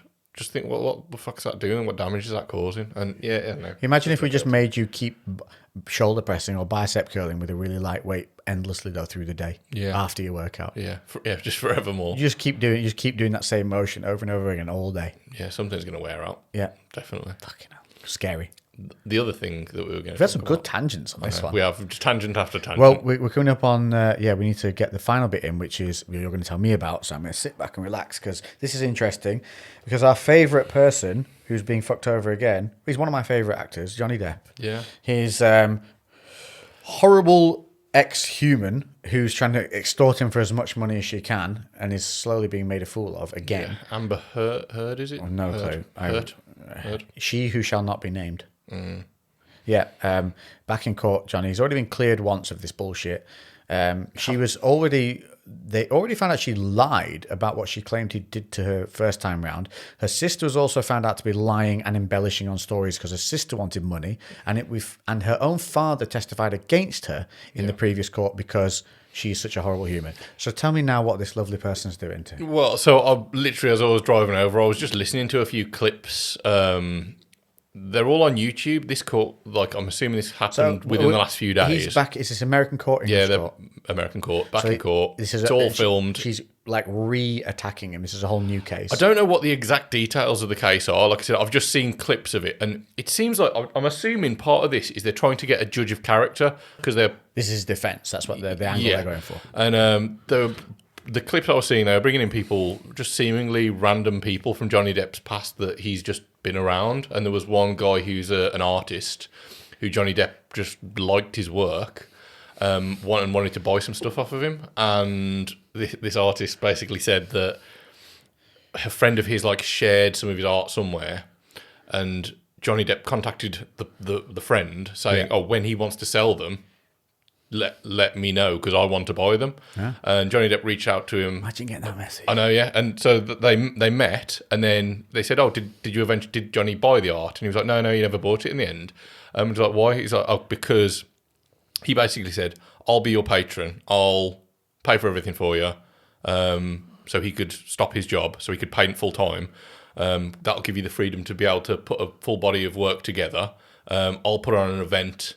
I'll invite a load of people. I'll sell the paintings for you, and you can have all the money. Imagine how much that would make that guy. And he said, what did you do? And he's like, I literally started crying because I was just like, I was working out of my mom's basement or my mom's garage, and then all of a sudden, someone's like covers all of your expenses, does everything for you, and he bought a penthouse suite, this art studio penthouse suite, for him to live. And they were like, "And when did they do this?" He said, "The next day." He literally moved into this penthouse suite the next day. All of his expenses were covered just so he could paint because Johnny liked his work and wanted him to be able to do more of it. And like Johnny, through what do they call it? Like an art exhibition, invited a load of his celebrity friends over to then bid and buy this artwork for the guy, and he just got to keep it all. And like, what a fucking legend! How that is what you do with money. Imagine having that power to just change someone's life like that. Yeah, and there was a couple bits and pieces like that, but then so some of this Amber Heard stuff. This is all public. This is rough. This is like that. This kind of. There's a lot of. So they're playing tapes of arguments because she tried to film loads of bits and pieces to almost try and catch Johnny Depp out. Yeah, you can see she's hiding the fact she's videoing. When you watch the clip, she's being very cagey because he was unaware it was happening at all. Yeah, and like there was one where he slams some. He's obviously pissed off. They've argued, and he's like slamming some kitchen doors around as he's like going in there, and then pours himself a big glass of wine. And even they're like saying, so you were violent, and he was like, well, I did assault some cabinet doors, but other than that, and yes, I assaulted a cabinet door. So there's one bit where they had a massive argument, and this is when they like actually split. So they'd had a big argument. She was then going to Coachella. Is that how you say it? Coachella, that American Coachella, whatever it is. She was going to Coachella that weekend. Johnny'd left the house. He'd gone to one of his other houses and was like, right, I'll come back over on the weekend, get my stuff, and then I'm going to be gone. Yeah. One of Johnny's assistants called him saying, like, you shouldn't come over here. And he was like, why? I want to gather all of the things that are quite important to me. Like, you know, he's got some things from friends and family that are like really meaningful items. He's just, I want to remove them from that environment just in case she tries to do anything.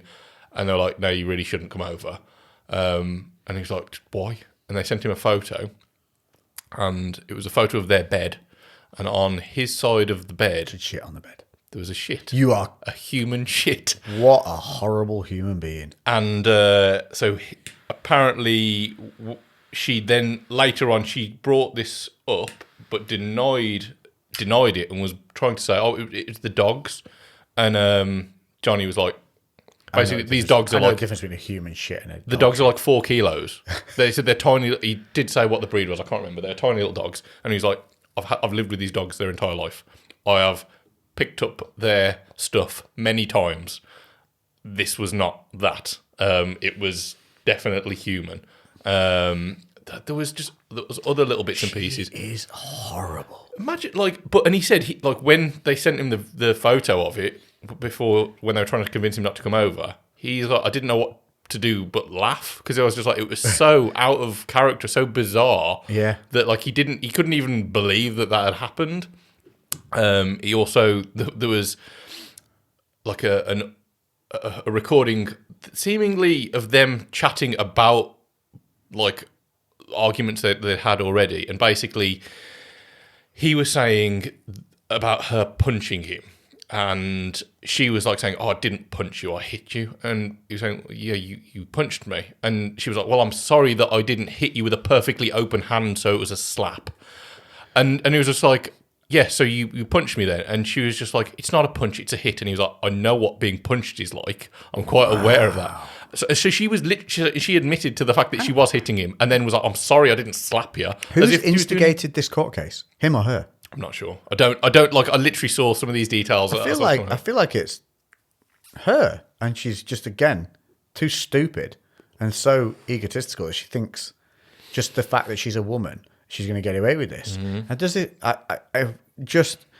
Do you understand? If you do something like that, you are undermining all the real women who are in dangerous situations and have been actually abused. And you're here just trying to.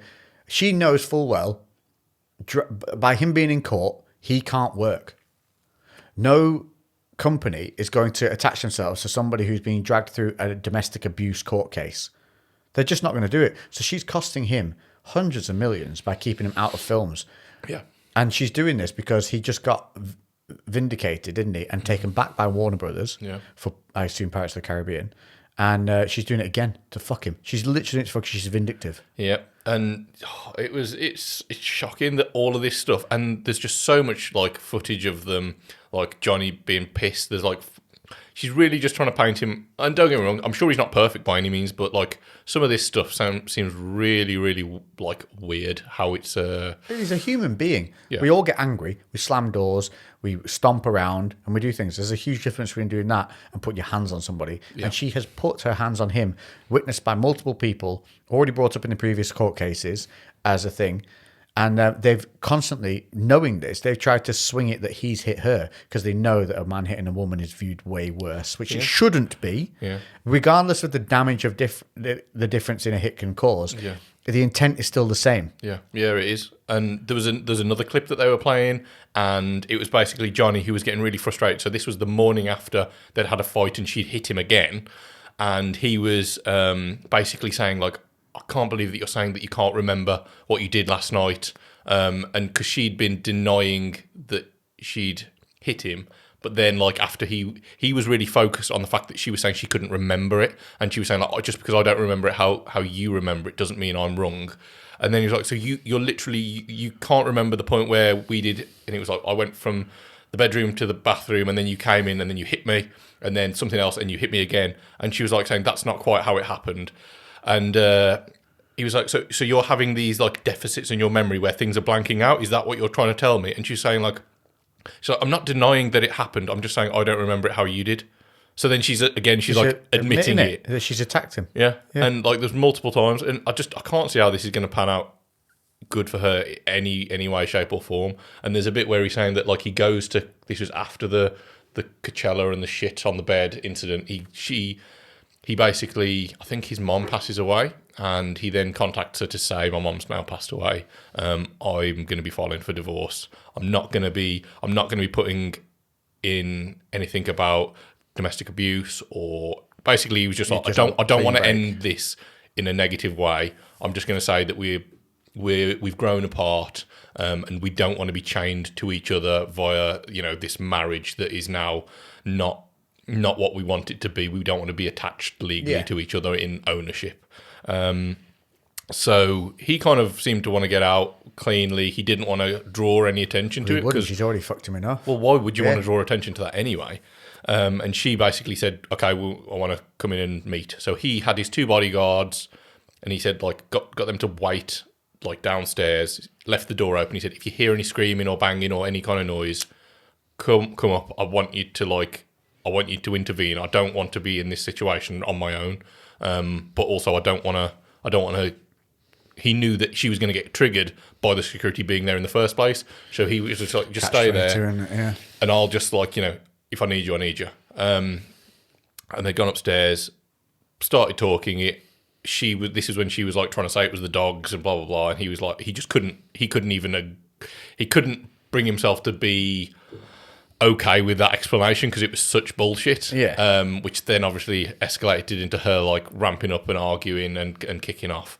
And he like went to go and get a drink, and then she, in the meantime, had phoned her friend and was laughing over the phone to her friend about how Johnny thinks she's shit on the bed and stuff like that. And then I don't know if it was a guy, because he then said he took the phone off her, said, "I've you can have her now, it's fine," and then like hung up and threw the phone on the bed, which then like made a thump as he like, not on the bed, on the sofa, which made a thump.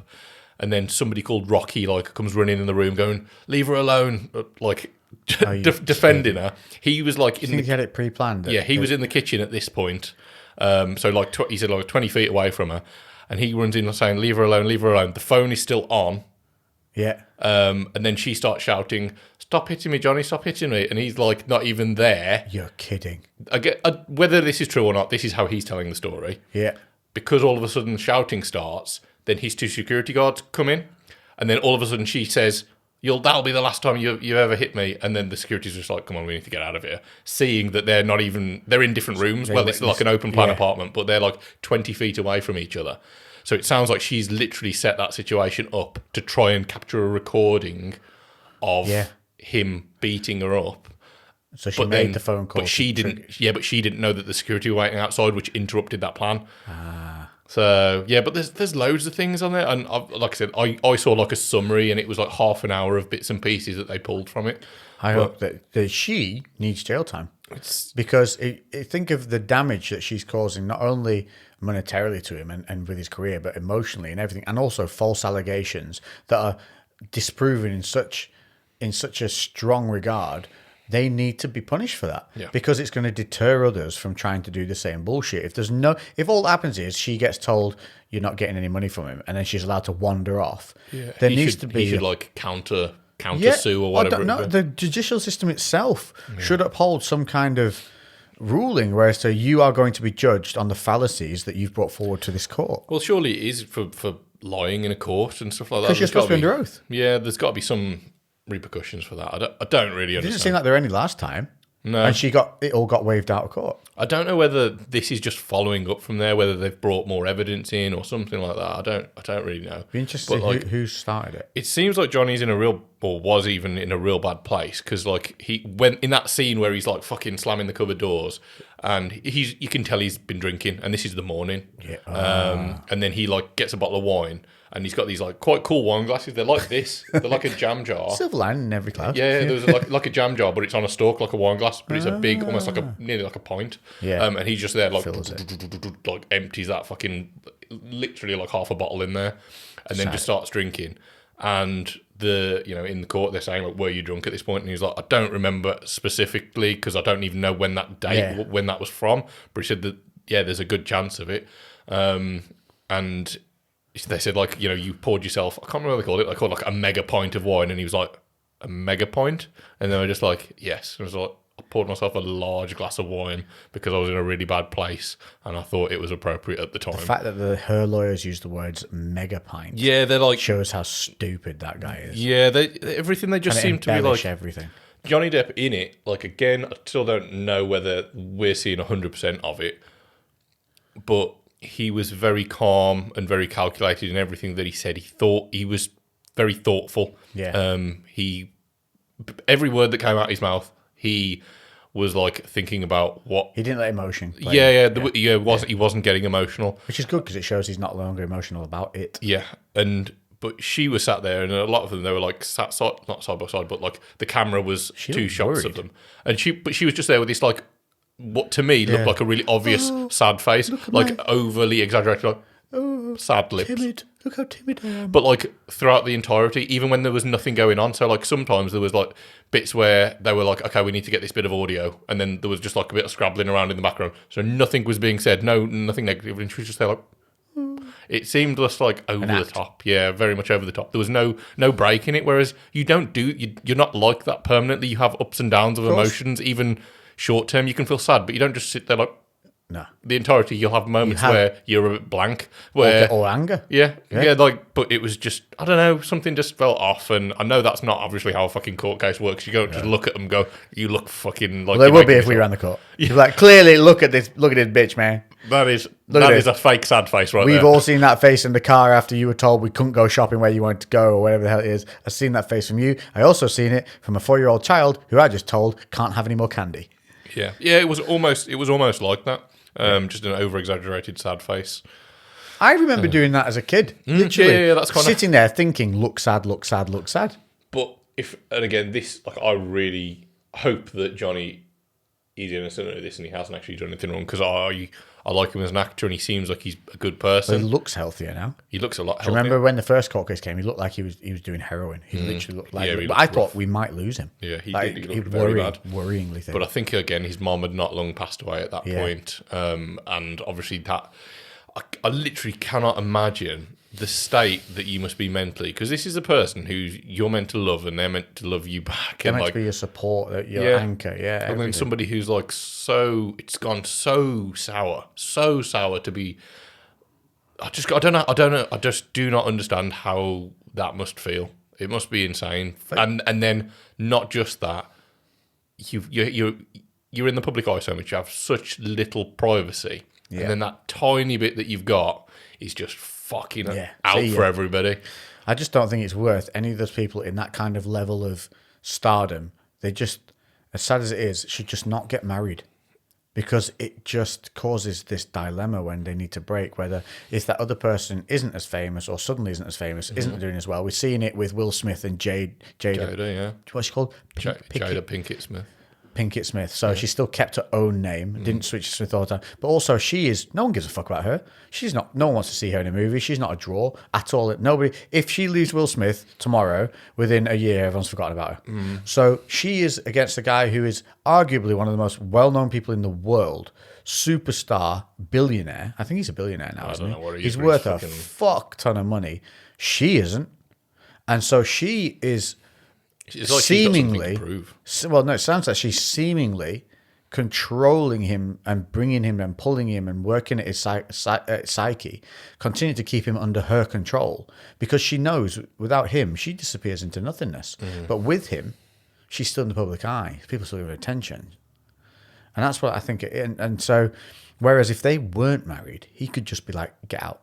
And that'd be the end of it. Yeah. There was no legal precedent. I think almost celebrities should. I know it'd be impossible to get into this situation, but they should have just dated somebody who was a normal person. Like it's like it all has to be kept together. Like the celebrities all have to date other celebrities, but why? Why? Yeah. Like I imagine if I was a celebrity, the person who I'd actually want to be going out with was a normal person that didn't know me. Yeah. Like I was just like, there's no false pretenses of like, oh my god, this is XYZ celebrity. Yeah. Just, somebody, whatever your circle is, whether you're in action films, some random person who doesn't watch action films because they think they're shit. I'm like, okay, that's the person who's just going to treat me like a normal human. Or somebody from maybe a similar artistic background, but maybe just stage work. Maybe they've got their own thing going on. Yeah. Something like that. Something that's in a different field but understands where you're at. It must be weird, because I suppose, imagine that imbalance though, like, this person here who earns millions of pounds a year, and then this person who earns like 25 grand a year. Yeah. Like that's gonna, because as much as we all, say that money is not that important in a relationship, like having some kind of stability and balance, like, because that is then gonna, I'm sure that the person who's earning all the money probably would be less affected by than the person who then all of a sudden is gonna feel a little bit But inferior. also, we're talking extreme scales here. We're talking like lifetimes of money. Yeah. This is Like, it's not just a rich person. We're talking like beyond money, meaningless levels. Yeah. Like probably 1 year of that person working is more than several lifetimes. So you of take somebody somebody who's earning 25 grand who suddenly can walk into a showroom and their other half can just buy them whatever, anything, and it's literally don't even think about it. And then to have that suddenly taken away and realize, oh, I've got to go back to my other life. You're not going to want to do that. No, yeah. So whether that would be worse, I don't know. It must be really tough being in that kind of circle, and I guess that's probably why. Because you got that level where they like don't want to go back to that life. Yeah. But then if you're two celebrities together, and like this one where Jada's just dropping, and Will's continuing to maintain his peak, then you've got that level of she doesn't care about the money. Hers is about the power and being seen. I don't know if that's worse. Yeah, probably. Because, well, we can see it. I suppose we can see it in Will Smith. The thing is, as well, that we're talking about this. I saw a post Did we talk about that Will Smith one you found before? I'm going to keep on to it you because my brain's going crazy. where he's getting filmed in his own. Did we talk about that already? I think we might have done.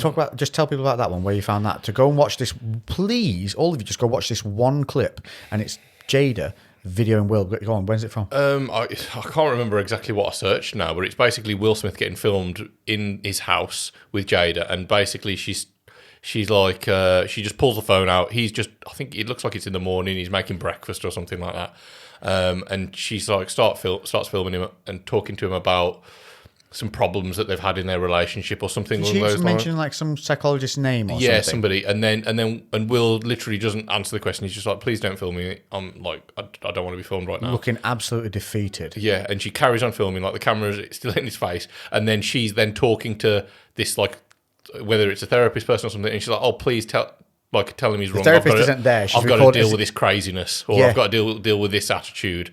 And he's just like, please don't film me in my own house. My social media presence is everything to me. I don't want to be filmed. And she's just there, like that camera in his face. And like berating him. Yeah, and he looks just so defeated, and he's just like,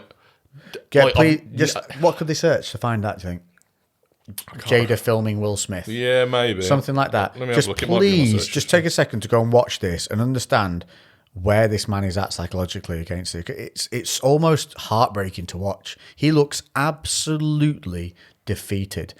Yeah, if you type in Will Smith filmed by Jada, new video resurfaced of Jada humiliating Will Smith. Yeah. And you can see he's it's humiliation. It's humiliation. It's weird because like Will Smith seems like he's got to be so confident, and because of all the stuff that he does. All the motivational speeches he's done. Literally, I've watched him being like, "Hell, that guy's so strong. Yeah. What a mind." And he looks like a beaten puppy. Like, it's really weird. And anyway, what I was going to say before this is I saw a post, and it was like about, let's talk about toxic femininity for a bit, because obviously all there's this toxic masculinity. Yeah. And I was like, okay, I don't really want to go down that route. I don't agree with either. I just think that toxic humanity. Yeah, I was going to say, some people are, unfortunately, due to their upbringing or things that have happened, not nice people to be around. And again, unfortunately, we can't save everybody. Like, and I'm not saying anyone who gives you any grief, cut them out of your life. Like, no. Give someone some chances. Slack. Yeah, give people a chance. But there are certain people that are in certain situations that you need to get the fuck away from them, because at that time, if it's red flag after red flag after red flag. Yeah, we're saying when you give someone an opportunity, we don't mean just ignore it and let them carry on. You pull them up on it. You give them the chance to change. You let them know your feelings. You let them know how it's affecting you negatively. Yeah. And then if they continue to do that after you've told them this, they don't give a fuck about you. Yeah. They're thinking about themselves. It's making them feel better. I think that whole toxic masculinity, toxic femininity thing, I don't know. I just think that's, again, it's always just going to be assigning blame to certain genders and certain things. I'm just like, why does it matter? People are people. Like, yes, there are masculine traits and feminine traits, but there's nothing wrong with being masculine or feminine. No. It's just some people are dicks and other people aren't, unfortunately. Yeah. And like, I think that's more where the point lies. How much of a dick are they? Yeah. Pretty much. And it seems like there's a few at the moment coming out of the woodwork.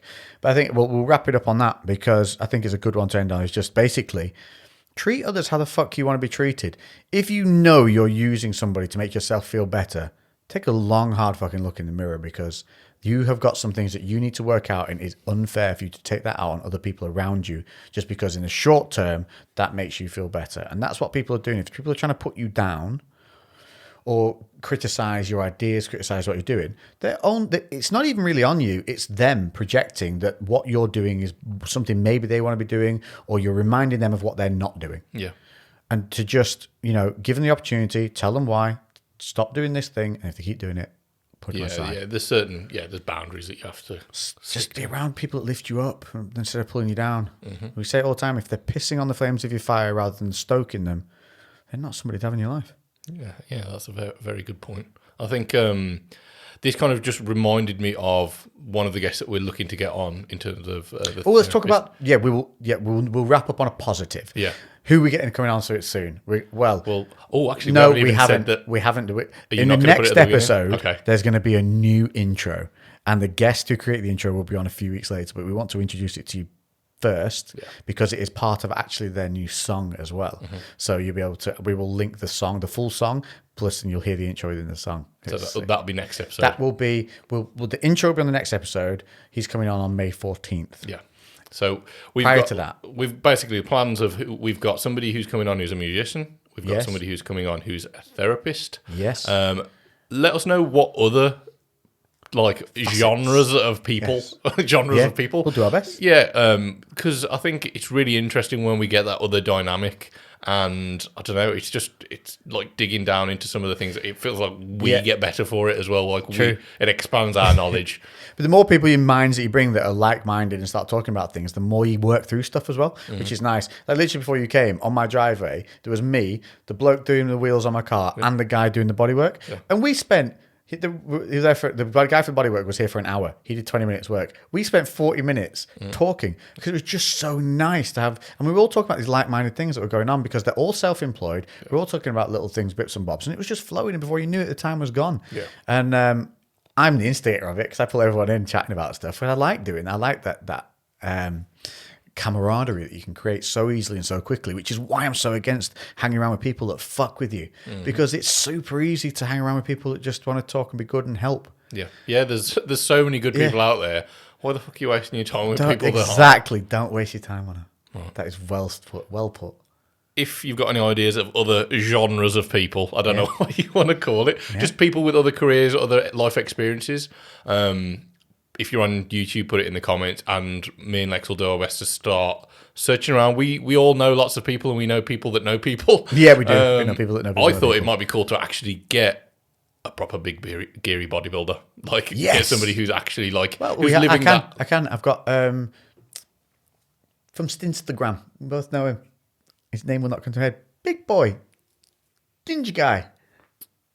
You follow him? Now I've forgotten him. Bridgman, Josh, that's the one. Yeah, Josh is happy to come on. Yeah. It's just he's based way down in somewhere crazy down south. So I've already messaged Josh and he's happy to come on. We can almost talk about, obviously, we've talked about all the negative health things that kind of go along with that. We've just got set, and he's super open about all his use, and he actually even coaches other people on their use. Yeah. So we can get in. We'll do that. I'll actually message Josh after this, and we'll get a date put in. Yeah, awesome. So if there's anyone else, any other genres of life that you want us to try and explore, the more you tell us, the more we'll do. Yeah.